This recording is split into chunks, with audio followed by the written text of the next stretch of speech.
To our CEO, Matti Vikkula.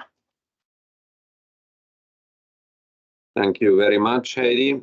We are pleased to have so many participating in this Q4 year-end report presentation session. We are having here with myself presenting the outcome, our CFO, Anna Budzynski, as well. Our plan is to first describe some key milestones achieved last year, as well as to describe the market situation in overall in our home market, as well as here in Scandinavia. Then we describe and walk through the key performance indicators related to our financial performance and industrial performance Q4. Thereafter, we will discuss a way forward business plan, as well as our guidance. One of the key events last year was combining our brands into one consolidated brand, Biokraft, which has been very well received and is strengthening our identity, taking the company forward, and especially very well linked to the bio-LNG focused growth strategy, as Biokraft is already very well known in Europe for bio-LNG products. Aligned with that, the first growth-related event was when we were able to take over the additional capacity for bio-LNG production in Skogn, Norway. It was a milestone in the beginning of the year. Very important project is the ongoing Mönsterås investment in Sweden.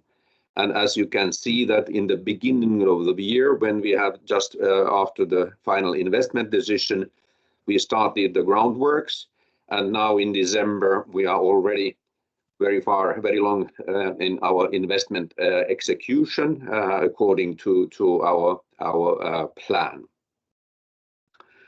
Also it was very important that during the autumn we were able to start deliveries from our new bio-LNG facility in Stockholm region in Södertörn.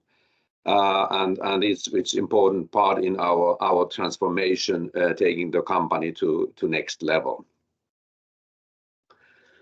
So these were the key events from the group perspective. Then some key points, highlights from the market outlook. As we have already earlier confirmed and described, the ambition from EU Commission and EU is to increase availability of biomethane from 30 terawatt-hours in 2023 to 350 terawatt-hours 2030. And that is something which is very well aligned also with the ambitions of Biokraft. So we are clearly seeing a major opportunity, as earlier described, in this green transformation. Our order book and intake at the end of the year were very well aligned with our growth ambition, 2.1 terawatt-hours sold in our order book. And the supply side on level of 2.3 terawatt-hours. And worth noting that the order book, we have sold the capacity which we have for the forthcoming years. So any additional sales would be then for years in the future, or related to potential new growth sites. Our growth pipeline, we have a couple of projects which are the key focus for additional growth and additional investments in the near future. The closest one is our project in Sweden, Skånes Fagerhult, and we are hoping and planning to start executing that project this year. Perstorp in Sweden as well is then to follow in the near future as well. As earlier communicated, we also decided to focus on a couple of growth projects and growth opportunities in Germany. And there is one of the project, the environmental permit process is ongoing, and that is something which we see as a forthcoming investment opportunity aligned with the growth plan. And then before handing over to Anna, some key points related to last year overall. As we communicated in the beginning of the year, the overall challenge with last year was that given our old agreements, our cost increase, I mean the prices on intake, we were not able to fully compensate with the agreements, historical agreements we have had with the new prices for sales prices. Consequence being that there was a pressure for margins, and that pressure actually was during the year. It clearly the outcome was that it was tougher than expected. Some of the raw materials and the prices of raw materials increased more than anticipated. So overall, the year as such was demanding. Related to the markets, just to mention, in Sweden, in the beginning of last year, we received additional information on Landvärme case, which the consequence of that was that in Sweden there was a add-on tax on biogas. Luckily, it didn't have any immediate consequence for us in terms of costs, but it has a negative impact on the longer term demand development. So we are hoping that the ongoing process with EU will lead to a situation where there will be an acceptance for the tax withdrawal way forward. Remains to be seen. In Germany, the certificate prices were during the first half on a very good level, to some extent even high level. They went down during the second half and have been now on that level more or less for several months. What is very important and positive is that the transformation which we have described earlier on, especially related to the offtake side, we see concrete evidence on that in Q4, and the acceleration is really there, and especially now when we go to this year and the guidance, we see the concrete benefit of the price transformation in our sales agreements. So that is something which we are very pleased with. Overall, financially set, the last year was clearly a disappointment. We knew that it was going to be tough, but the overall final outcome is clearly below our expectations. So this is the overall view, and then to go more in detail with Q4, I'll pass over to Anna. Take the scene. Thank you, Matti. Yes, for the quarter review, we have a total increased revenues, but profitability-wise, we were weak. In Sweden, we had 25% higher sold energy, and the prices were 23% higher than comparison periods. And the subsidy received was 9.4 million in Sweden, and the segment for Norway was a disappointment. We had lower sold energy than expected due to some challenges in the production process that we saw in Q3. At the end of the quarter, it was more stable, but the quarter as such was a disappointment. And the level of the COGS was still on a high level in the quarter, especially in Norway. Korea had a stable quarter, and also the production was very stable. Here we see the margin levels. That was really disappointing. We had a negative margin for the quarter, as you can see here. And it has been a bit bumpy if you look at 22 and to 23. The things that happened in 22 was due to subsidy that didn't receive for some quarters. Just to have an explanation on why it's a bit bumpy here. Trying to change the...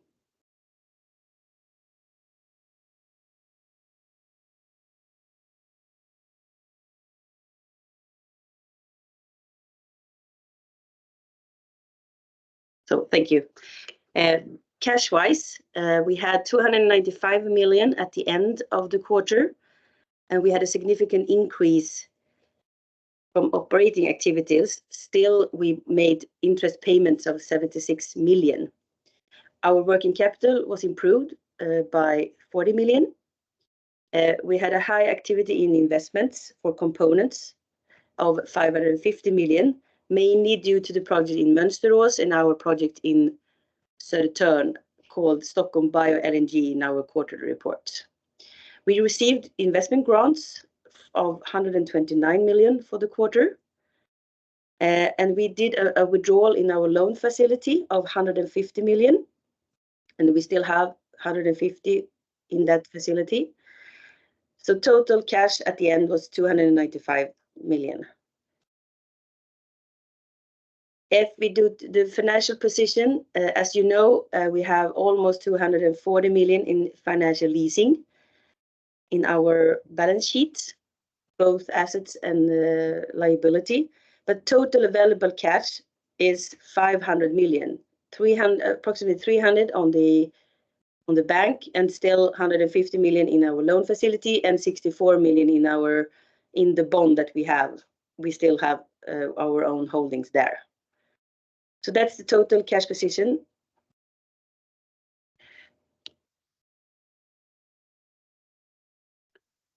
Very good, Anna. Thank you very much. Then we go to our growth plan and outlook and key highlights. Our long-term targets, we keep them unchanged.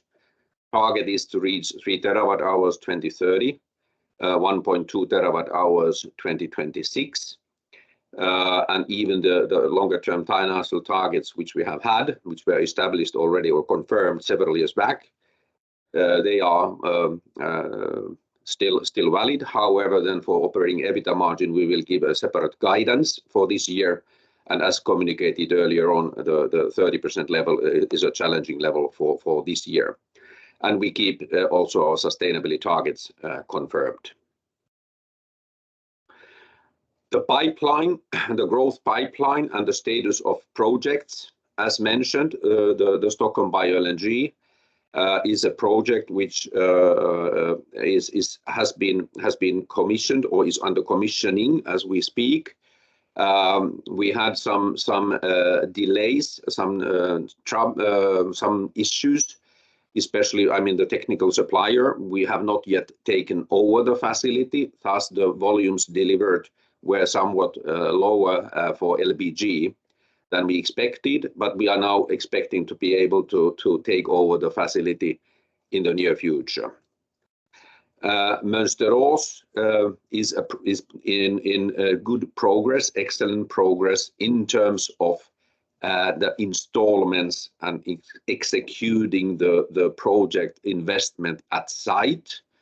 But then, as we describe here, we have a substantial issue which is related to the availability of power. We have already a base power, but we need to have more capacity with the power connection, and the local supplier, the concession right owner,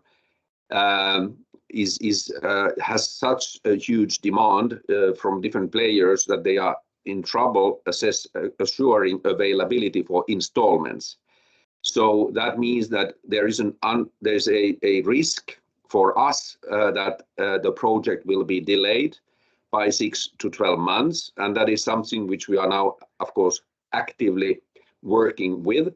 also with the operator to find ways to assure that the facility can be commissioned as we have planned, but there is a risk for the delay. And that is also the reason why our future outlook is defined for the existing businesses without the Mönsterås facility as such. Otherwise, I would like to flag for that the project costs, the estimate per capex for capex is still in the range as we have defined earlier, in the range of 4 to 6 million Swedish crowns per gigawatt hour, depending on what functionalities are needed at the site. Of course, now given the higher inflation rate, there are some pressures for the capex as well, but the range as such still is relevant, as well as the EBITDA margin, which we see is going to exceed the long-term target 30% for each of the projects we are working with. So these are the key highlights for the pipeline. Related to the price transformation, this is something which is very, very important. We clearly see that the transformation is accelerating.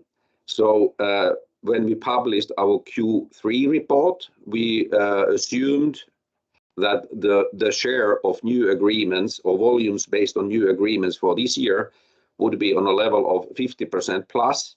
Now we see that the level will be 60% plus, which implies that we have been able to convert 10% of volumes to based on the new agreements and new prices, which is very good for our business and really needed.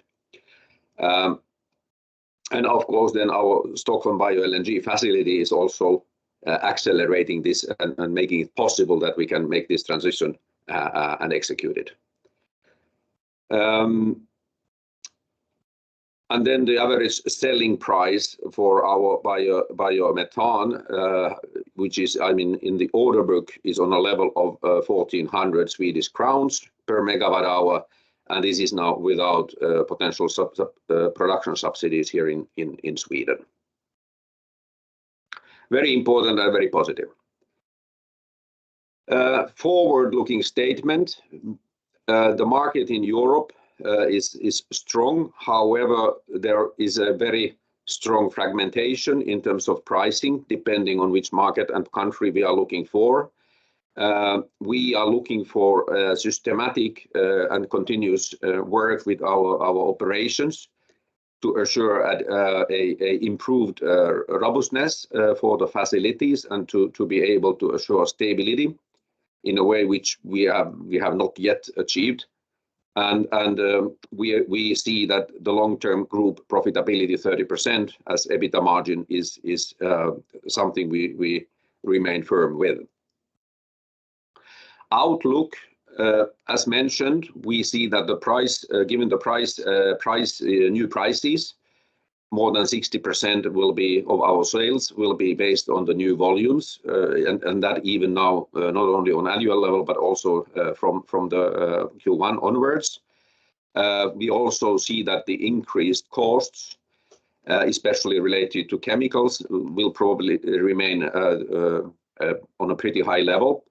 However, then all combined, our estimate is that the operational EBITDA for our group for 2024 will be on a level of 90 to 120 million Swedish crowns, and this is now excluding the Mönsterås project, given the fact that it's still unclear whether there will be a delay or not.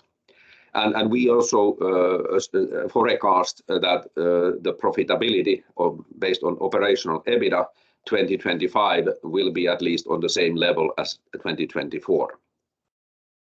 And as mentioned, the key driver for the Mönsterås timing is access to power and how quickly the installation can be assured, given the limited capacity for the network operator.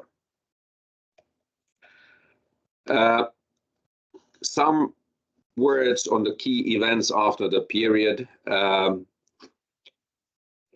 The one mission biogas was communicated already from their side in December that they contemplate to do a public offer. On January 29th, they received the necessary permits from authorities and were able to consolidate the ownership, which they have already had, jointly 55%.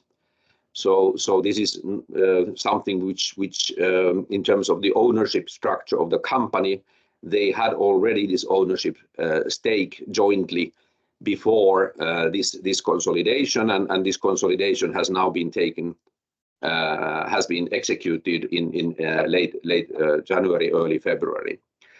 Also, given this change of control procedure, we as a company, given our corporate bond, we have initiated a change of procedure process, aiming to receive a waiver from the bondholders, not to use the put in the terms we have for the bond. And then finally, on the 2nd of February, One Vision Biogas, they published the mandatory offer for our shares on a level of 20.65. And we are currently, I'm in the board of directors, independent board of directors, is assessing the offer in cooperation with the Fairness Opinion Service Provider, and we will in due course announce the statement from the board related to this offer.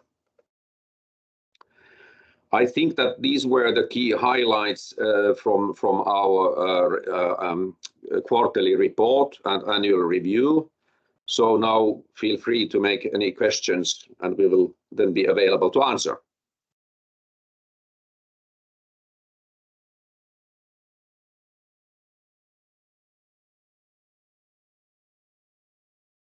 Any questions? Do you see, Heidi, any questions on your screen? No, no questions. No questions yet.